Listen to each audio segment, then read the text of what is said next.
কোনো একটা দলের হয়ে না, কোনো একজন ব্যক্তির না। আজকে আমি এসেছি আজকে 25শে মার্চ কালো রাত্রি, আপনারা সারা বিশ্বের মানুষই জানে 25শে মার্চ রাতে বাংলাদেশের হাজার হাজার শত শত মানুষকে নির্মমভাবে হত্যা করেছে পাকিস্তানিরা। তো সেই রাতের যারা নিহত হয়েছে তাদেরকে সম্মান জানাতে আসছে আজকের এটাই।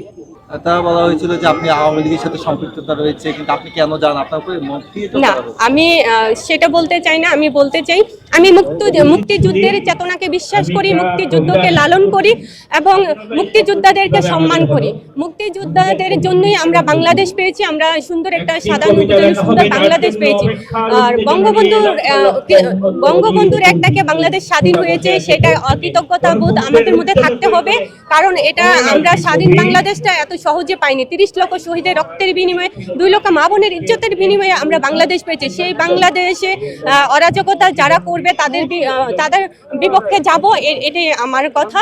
আর আমি মুক্তিযুদ্ধকে বিশ্বাস করি, ভালোবাসি, মুক্তিযোদ্ধাদের জন্যই সবকিছু করছি। আমি কোনো দলের কথা বলছি না, তবে মুক্তিযোদ্ধাদেরকে যারা ভালোবাসে, মুক্তিযোদ্ধাদেরকে যারা সম্মান করে, আমি তাদেরকে ভালোবাসি, তাদেরকে সম্মান করি। 71 নিয়ে প্রশ্নটি কেন? আচ্ছা, আমি আপনাকে বলি, আপনি কোনো একটা ব্যক্তিকে অনেক মন প্রাণ দিয়ে উজাড় করে ভালোবাসছেন, সবকিছু দিয়ে দিচ্ছেন। সেই ব্যক্তিটা যদি, সেই মানুষটা যদি অকৃতজ্ঞ হয়, সেই মানুষটা যদি খারাপ মনের হয়, অবশ্যই আপনার কৃতজ্ঞতা বোধ প্রকাশ করবে না, আপনাকে খারাপ বলবে। বিষয়টা হচ্ছে এই জায়গায়।